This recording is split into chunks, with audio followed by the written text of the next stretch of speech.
ચાલો ગાઈઝ, તો સૌથી પહેલા તો હરેક મિત્રોને જય હિન્દ. અત્યારે છે ને હું તમારી નજર સામે આખી આખી કંપનીનું ફંડામેન્ટલ એનાલિસિસ કરવાનો છું, બરોબર? બને ને ત્યાં સુધી હું તમને સંપૂર્ણ માહિતી મળે ને એ રીતે એનાલિસિસ કરીશ. અને એક વસ્તુની ખાસ વોર્નિંગ છે કે ભાઈ, ખાલી એક કંપનીનું એનાલિસિસ તમે જોઈ લો ને અને તમને આવડી જાય ને તો બીજી કંપનીનું એ રીતે એનાલિસિસ નહીં કરતા. કેમ કે સેક્ટર વાઇઝ દરેક કંપનીના એનાલિસિસ અલગ અલગ હોય, બરોબર? અને તમે જો સેક્ટર અલગ પકડો અને એનું કંપનીનું એનાલિસિસ આની રીતે કરશો ને તો પણ તમે ખોટા પડશો. પરંતુ શેર બજાર એટલું બધું આસાન નથી ભાઈ. ખાલી પી રેશિયો જોઈને તમે ઇન્વેસ્ટમેન્ટ ન કરી શકો, અથવા તો 2-4 રેશિયો જોઈને તમે રોકાણ ન કરી શકો. શેર બજાર હકીકતમાં જેટલું તમને આસાન લાગે છે ને એનાથી 1000 ગણું વધારે અઘરું છે ભાઈ. કેમ કે સ્ટોક માર્કેટ વસ્તુ એવી છે કે ભાઈ, જેની અંદર 100 લોકો આવે ને તો માત્ર 2 થી 3 લોકો પાસ થાય, બાકી બધાના ફેલ. આપણે અત્યારે છે ને બ્લિંકિટ મતલબ કે ઝોમેટો કંપનીનું એનાલિસિસ કરવાનું છે, પરંતુ મેં તમને કીધું કે ભાઈ education purpose, okay, only for education purpose માટે વિડીયો બનાવેલો છું. કોઈ પણ પ્રકારની ટિપ્સ અથવા તો એડવાઇસ નહીં ગણતા. આ ચેનલ ઉપર તમે કોઈ પણ વિડીયો જોવો ને તો માત્ર શીખવા માટે કે ભાઈ શેર બજારમાં કઈ રીતે કામ કરવાનું હોય ને એ તમારે શીખવું હોય ને તો જ તમે આ વિડીયો જોજો. કોઈ પણ પ્રકારની ટિપ્સ અથવા તો એડવાઇસ નથી આપતો. આ વસ્તુનું ખાસ ધ્યાન રાખજો. આ વાત બિલકુલ ભૂલતા નહીં, કેમ કે ઘણા લોકો ઉત્સાહિત હોય ને તો પછી ખાલી 2-4 વસ્તુ સાંભળે, અધૂરો વિડીયો જેવો તેવો જોઈ લે અને પછી શેર ખરીદી લે. અને પછી ડાયરેક્ટ કેમ કે ભાઈ કોક યુટ્યુબર આવ્યો તો કોકે મને આવી રીતે કીધું. હકીકતમાં તમે શું સાંભળો છો ને એ હરખી રીતે સાંભળો અને એને સમજો. આ વસ્તુ મેન છે ભાઈ. બાકી તમે અધૂરા વિડીયો જોઈને ઇન્વેસ્ટમેન્ટ કરશો ને તો પૈસા પણ ડૂબશે અને સમય પણ બગડશે. તો પછી તમારે ડિસાઈડ કરવાનું કે ભાઈ તમારે અધૂરું સમજવું છે કે પછી પૂરું સમજીને નિરાયતે શાંતિથી કામ કરવું છે. તો સૌથી પહેલા તો ઝોમેટો આ છે ને એક ઇન્ટરનલ કંપનીનું એક પ્રકારે પ્લેટફોર્મ તમે કહી શકો. ઇન્ટરનલ કંપની છે ને એની અંદરની એક પ્રકારની આ સર્વિસ છે ઝોમેટો, જેનું કામ શું છે? Quick commerce. કે ભાઈ તમને કોઈ પણ વસ્તુ ખાવાની ઈચ્છા થઈ, તમારે ઘરની બહાર નીકળવું નથી અને તમે ઓર્ડર આપો અને અડધી કલાકથી 10 મિનિટની અંદર ઓર્ડર મળી જાય ને, આ પ્રકારનું કામ કરે છે. ઝોમેટો કાંઈ પણ વસ્તુ બનાવતી નથી, પરંતુ એ ખાલી એક પ્રકારનું પ્લેટફોર્મ છે. કોની વચ્ચેનું? રેસ્ટોરન્ટ, હોટલ અને ઘર. તમારે ઘરની બહાર નથી નીકળવું, તમારે હોટલ સુધી નથી જવું. તમે કોઈ માણસને થર્ડ પાર્ટીને અપોઇન્ટ કરો ને કે ભાઈ તું મને અહીંથી જમવાનું દઈ જા ઘરે, આ પ્રકારની સર્વિસ આપે છે કે ભાઈ હોટલમાંથી જમવાનું લઈને તમારી ઘર સુધી દઈ જશે. અને આમાંથી કંપની કમાણી કરે છે, બરોબર? આ રીતનું આ કંપનીનું કામ છે, ક્વિક કોમર્સ. અને આની અંદર બીજી ઘણી બધી વસ્તુઓ છે કે ભાઈ કોઈ પણ પ્રકારની પ્રોડક્ટ, કોઈ પણ પ્રકારની સર્વિસ પણ તમે મગાવી શકો. તો તમારે જો શેર બજારની અંદર ઝોમેટો કંપનીનું એનાલિસિસ જોવું હોય ને તો તમારે ઇન્ટરનલ સર્ચ મારવું પડે, ઇન્ટરનલ લિમિટેડ. તો તમને ઝોમેટો કંપનીનું એનાલિસિસ જોવા મળશે. ઇન્ટરનલ લખેલું પડશે. તો સૌથી પહેલા તો તમારે એનાલિસિસ કરો ત્યારે કઈ વસ્તુ જોવાની થાય, આ કંપની કઈ કઈ જગ્યાએ લિસ્ટેડ છે. તો એનએસસી અને બીએસસી, બોમ્બે સ્ટોક એક્સચેન્જ અને નેશનલ સ્ટોક એક્સચેન્જ, આ બંને જગ્યાએ કંપની લિસ્ટેડ છે. ત્યારબાદ છે માર્કેટ કેપ. ઇન્ટરનલ કંપનીનું માર્કેટ કેપ કવડું છે? કંપની છે કવડી તો 3,01,040 કરોડની કંપની છે, મતલબ કે લાર્જ કેપ કંપની. પરંતુ એક વસ્તુ યાદ રાખજો કે ભાઈ આ જે કંપની કામ કરે છે ને જે સેક્ટરમાં, એ ખૂબ જ ગ્રોથ વાળું સેક્ટર છે. આ કંપની હજી અહીંથી ધારે ને તો 3 થી 5 ગણી પણ થઈ શકે, પરંતુ એ તમારે સ્કોપ જોવો પડે કે ભાઈ ઇન્ડિયા લેવલે આ કંપનીમાં ગ્રોથ થાય એવી સંભાવના કેટલી છે, કેટલી કંપની મોટી થઈ શકે. 3 લાખ કરોડની છે, બરોબર? હવે તમે એવું વિચારો કે ભાઈ આ કંપની મને 2 વર્ષની અંદર ડબલ થઈ જાય, તો એ વસ્તુ થોડું ઘણું વધારે મુશ્કેલ છે, અઘરું છે ભાઈ. કેમ કે 3 લાખના 6 લાખ કરોડ થાય ને ત્યારે તમારા પૈસા સ્ટોકની અંદર ડબલ થાય. મતલબ કે કંપનીનો માલિક જો ડબલ રૂપિયા વાળો થાય ને, 3 લાખના 6 લાખ કરોડપતિ થાય ને, ત્યારે તમારા 10,000ના 20,000 રૂપિયા થાય. બાકી જ્યાં સુધી કંપનીનો માલિક ડબલ રૂપિયા વાળો ન થાય ત્યાં સુધી તમે ન થઈ શકો ઇન્વેસ્ટર તરીકે. ત્યારબાદ છે કંપનીના શેરની કિંમત. 310 રૂપિયાનો શેર છે ભાઈ. આ કંપનીના શેરનો હાઈ અને લો જોવો ને તો 368 થી 213 સુધી ગયેલો છે. મતલબ કે 368 સુધી હાઈ મારેલો છે અને લો તમે જોવો તો 213 સુધી. તો આ વસ્તુ તમને નોર્મલી જોવા મળશે. જ્યારે પણ તમે ફ્યુચર સ્ટોક કે ભાઈ ભવિષ્યમાં ભાગનારી કંપની હોય ને, ભવિષ્યમાં જે સારામાં સારું કામ ધંધો ચાલવાનો હોય, એવી કંપનીની અંદર તમને વોલેટિલિટી સૌથી વધારે જોવા મળશે. અને આવી કંપની હોય ને એની અંદર તમારે એક પ્રકારે પૈસા લિમિટેડ લગાડવાના, બહુ વધારે નહીં અને બહુ ઓછા પણ નહીં. કેટલા? તો કે ભાઈ જસ્ટ એક્ઝામ્પલ તરીકે તમારી પાસે અથવા તો મારી પાસે લાખ રૂપિયા હોય ને, તો આવા પ્રકારની કંપનીની અંદર વધામાં વધુ હું 20% રૂપિયા લગાડું, મતલબ કે 20,000 રૂપિયા. આનાથી વધારે એક પણ રૂપિયો નહીં. કેમ કે જે ભવિષ્યમાં જે કંપની ભવિષ્યમાં કામ કરવા વાળી હોય ને, એ કંપની શાયદ ઘણીવાર ડીલિસ્ટ પણ થાય અને લોસ મેકિંગ પણ થાય. મતલબ કે કંપની પૂરેપૂરી ડૂબી જાય. તો એવા સમયમાં તમારા લાખ રૂપિયામાંથી છે ને 80,000 રૂપિયા બચી જશે અને 20,000 રૂપિયા ડૂબી જશે. આવી વસ્તુ ન થાય ને એટલા માટે તમારે લિમિટેડ રૂપિયા રોકવાના કે ભાઈ તમારા પૈસા બને ત્યાં સુધી સેફ રહે. બધે બધા રૂપિયા તમે લાખે લાખ રૂપિયા રોક્યા અને આ શેર ભાંગો તો પછી તમે તો બિલકુલ સાફ થઈ ગયા ભાઈ. અને શાયદ તમે સ્ટોક માર્કેટમાં જ ને જિંદગીમાંથી હોત ઘણીવાર બહાર નીકળી જાઓ. કેમ કે ઘણીવાર સ્ટોક માર્કેટની અંદર લોકો અનલિમિટેડ રિસ્ક લઈ લે કે ભાઈ રિસ્ક જોવે નહીં. કંપની વાઇઝ તમારે રિસ્ક જોવું પડે. સ્ટોક માર્કેટની અંદર એક સિમ્પલ નિયમ છે કે ભાઈ કોઈ પણ કંપની હોય, કોઈ પણ ગ્રુપ હોય, ગમે એટલી ફંડામેન્ટલી મજબૂત અને ગમે એવી મોનોપોલી વાળી કંપની હોય ને, છતાં પણ તમારે 30% થી વધારે રૂપિયા રોકવાના નહીં. અને હું તો એમ કહું છું કે ભાઈ તમારી પાસે લાખ રૂપિયા હોય ને તો મિનિમમ 10 થી 15 કંપની લેવાની મિનિમમ શરૂઆતના દિવસોમાં. અને જો તમારે થોડોક સમય થઈ ગયો છે, વર્ષોનું એક્સપિરિયન્સ આવી ગયો થોડો ઘણો કે ભાઈ સ્ટોક માર્કેટ આ રીતે કામ કરે, એટલો લોસ થઈ શકે, તો પછી તમે થોડી ઘણી કંપની ઓછી પણ કરી શકો. પરંતુ શરૂઆતમાં તમારે શક્ય હોય ને ત્યાં સુધી 10 થી 15 કંપની રાખવી મિનિમમ.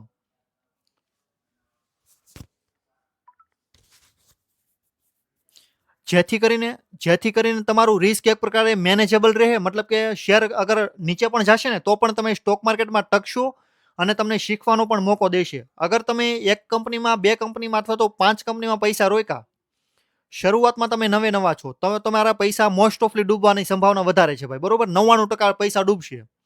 અને તમે જો લિમિટેડ કંપની છે, 2 થી 3 કંપની, અને એ જો કંપની 50% વધારે ડાઉન ગઈ ને તો તમે બિલકુલ બહાર.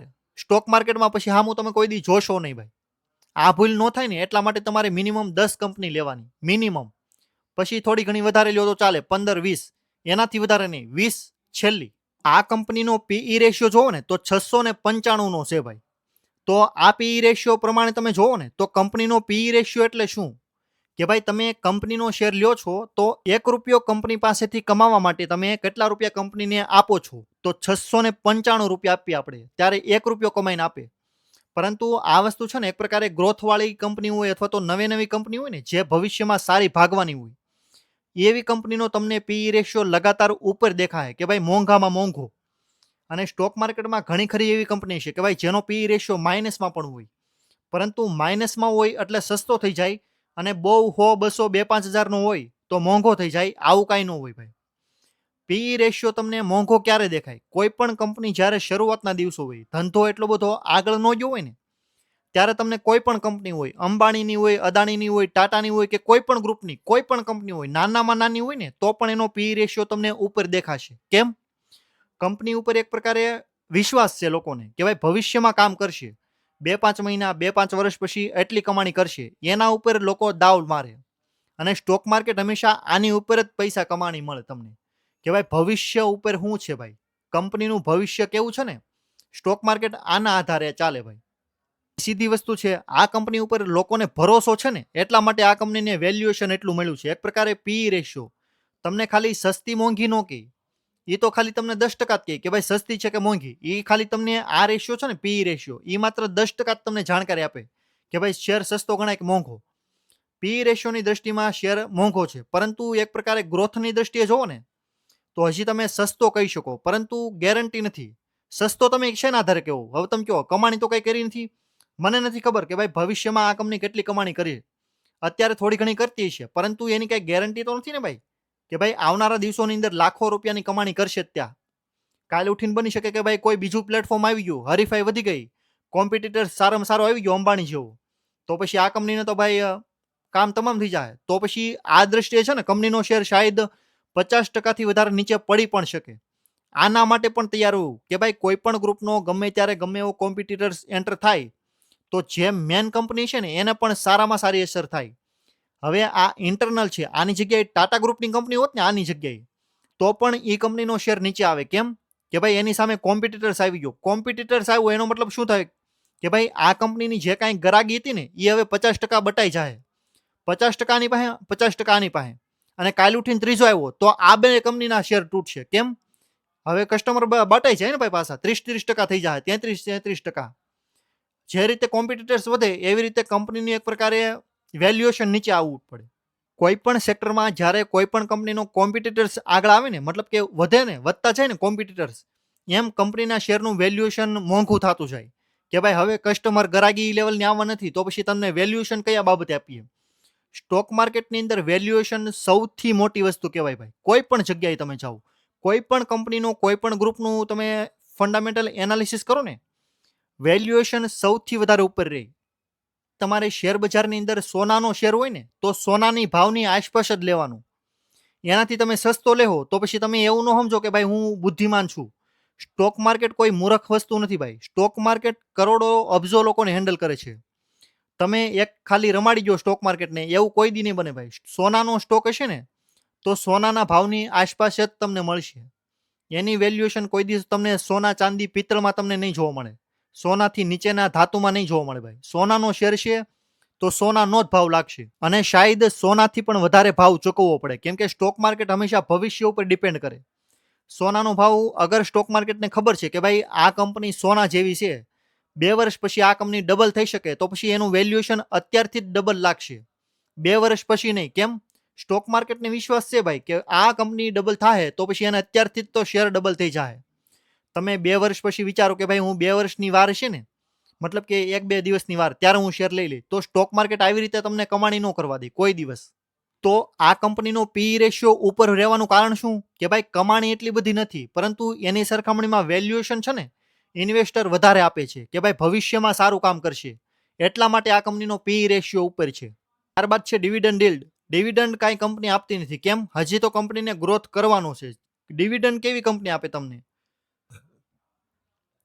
જે કંપનીને આગળ વધવાનો સ્કોપ લાંબો ન રહ્યો હોય ને, અથવા તો કંપની પાસે પૈસા ખોટે ખોટા પડ્યા રહેતા હોય કે ભાઈ અમે એટલી કમાણી કરી છે, અમારી પાસે પૈસા એટલા પડ્યા જ રહી છે, કાંઈ જોતા નથી, અમારે કાગળિયાની કોઈ વેલ્યુ નથી, અમારે કાંઈ જરૂર છે નહીં અત્યારે, એવી કંપની તમને ડિવિડન્ડ આપે. જે ભાઈ લાર્જ કેપ હોય અને પૈસાની જરૂર ન હોય ને એ. બાકી જે કંપનીને ગ્રોથ કરવાનો હશે ને, એ કંપની તમને બને ત્યાં સુધી નહીં આપે. અને બીજી હજી એક કંપની તમને આપશે ડિવિડન્ડ. કેવા પ્રકારની?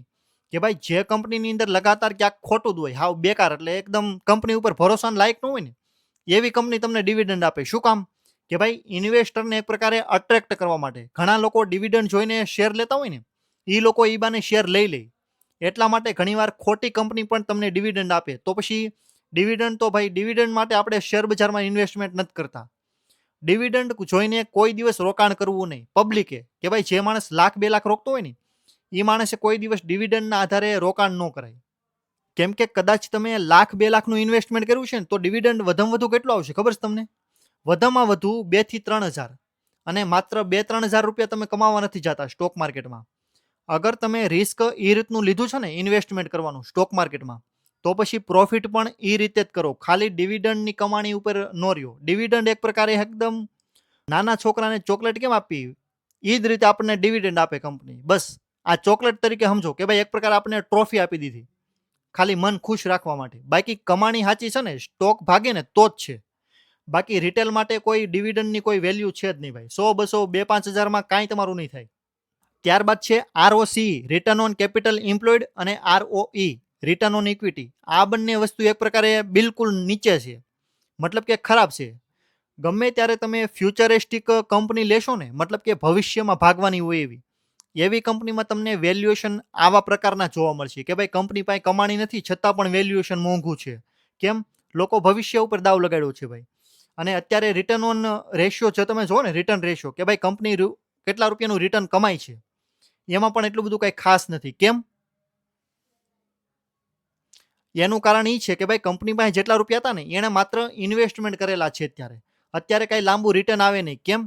જ્યારે કંપની મોટી થતી હોય અથવા તો ગ્રોથ કરતી હોય ને, ત્યારે કંપનીને સૌથી વધારે ખર્ચો કરવો પડે, પ્રોફિટ વધારે ન થાય. પ્રોફિટ ક્યારે થાય? એકવાર નામ બની જાય, એકવાર બ્રાન્ડ વેલ્યુ ઊભી થઈ જાય ને, કે ભાઈ એકવાર ટાટા ગ્રુપ જેવી, અંબાણી, અદાણી જેવી બ્રાન્ડ વેલ્યુ ઊભી થઈ જાય ને, ત્યારબાદ કંપનીને સારામાં સારી કમાણી થાય.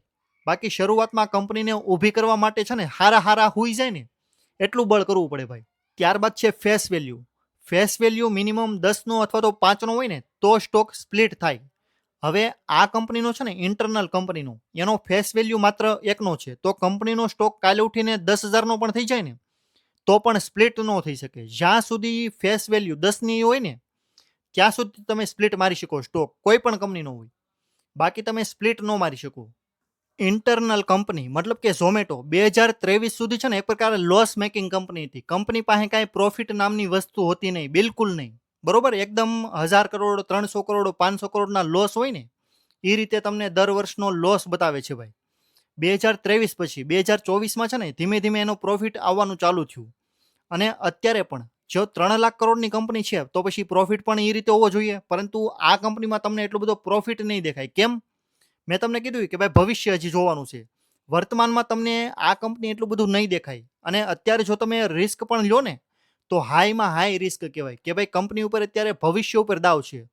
કંપની કાલે ઉઠીને બંધ પણ થાય, ડીલિસ્ટ પણ થઈ શકે. 2024 થી તમે જોવો ને તો 300 કરોડ 500 કરોડ અને પાછા 300 કરોડનો પ્રોફિટ કરેલો છે. બરોબર, મતલબ કે અપડાઉન છે ભાઈ નેટ પ્રોફિટની અંદર.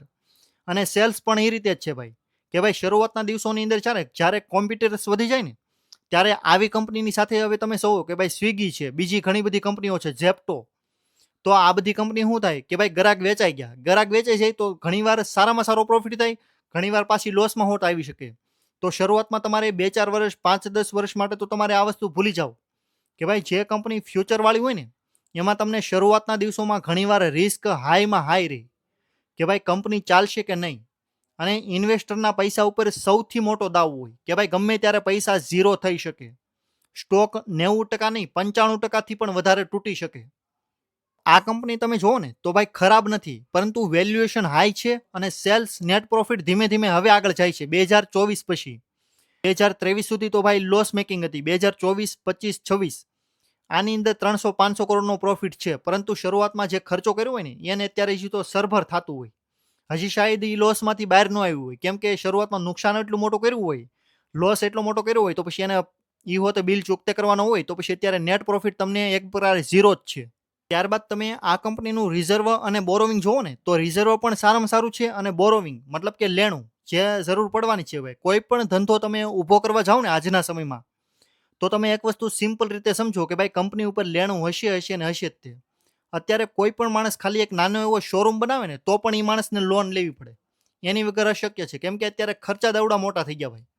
એની વગર ધંધો તમારો થાય નહીં. 10-20 લાખ એટલે ધંધો કરવા માટે નાનામાં નાની રકમ કહેવાય, જે 2-5 દિવસનું કામ હોય ભાઈ, ગમે ત્યારે પૂરી થઈ જાય. તો પછી કંપનીનું બોરોવિંગ 4592 કરોડનું છે, તો પછી 5000 કરોડ એટલે નોર્મલ જ કહેવાય. 3 લાખ કરોડની કંપની છે એ પ્રમાણે.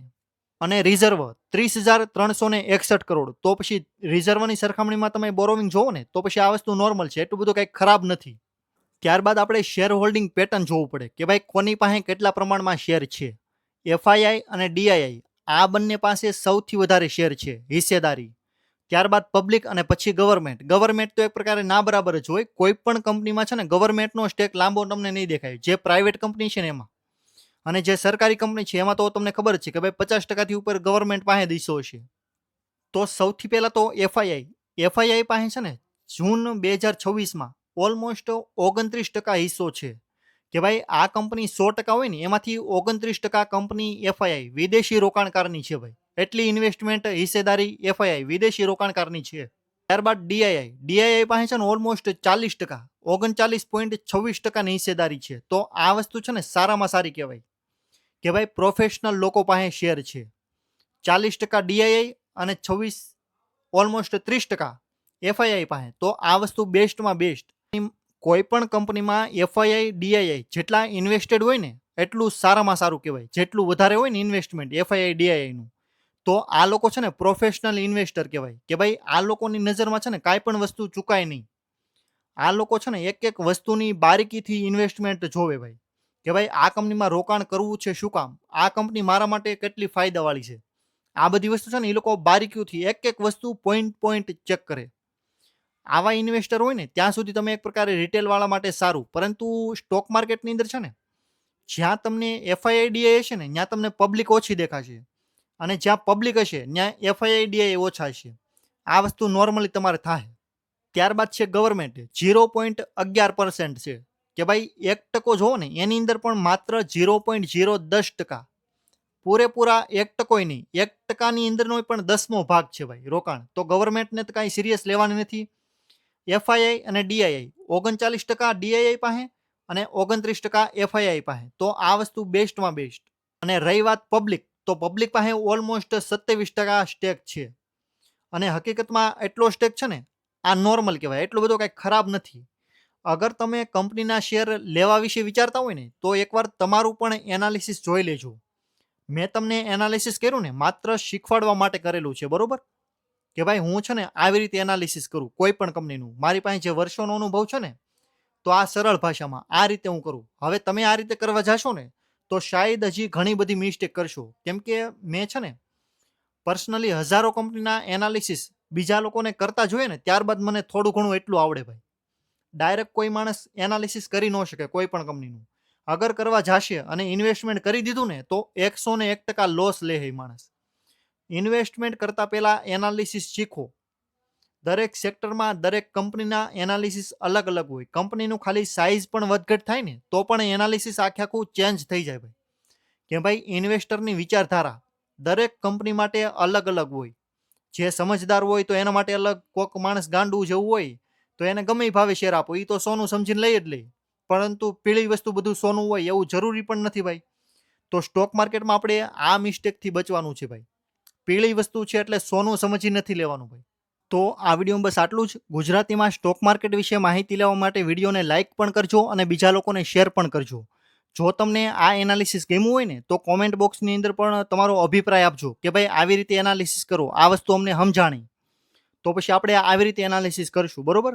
અને એક વસ્તુ યાદ રાખજો કે ભાઈ કોઈ પણ પ્રકારની ટિપ્સ અને એડવાઇસ નથી. અગર તમે ઇન્વેસ્ટમેન્ટ કરો તો પછી મેં તમને કીધું એ રીતે તમે થોડુંક યાદ રાખી શકો. પરંતુ છેલ્લે તમારો નિર્ણય છે કે ભાઈ તમારે રોકાણ કરવું કે નહીં, કેટલું કરવું, કેટલું ન કરવું. આ બધી વસ્તુ તમારે હાથની વસ્તુ છે ભાઈ. તો પછી thank you so much for watching this videos. અને જો તમને વિડીયો હકીકતમાં ગમ્યો હોય ને, તો વિડીયોને લાઇક પણ કરજો અને કોમેન્ટ બોક્સની અંદર હાઇપનું બટન હોય ને, એને પણ ક્લિક કરી લેજો, જેથી કરીને બીજા લોકોને વિડીયો શેર કરે.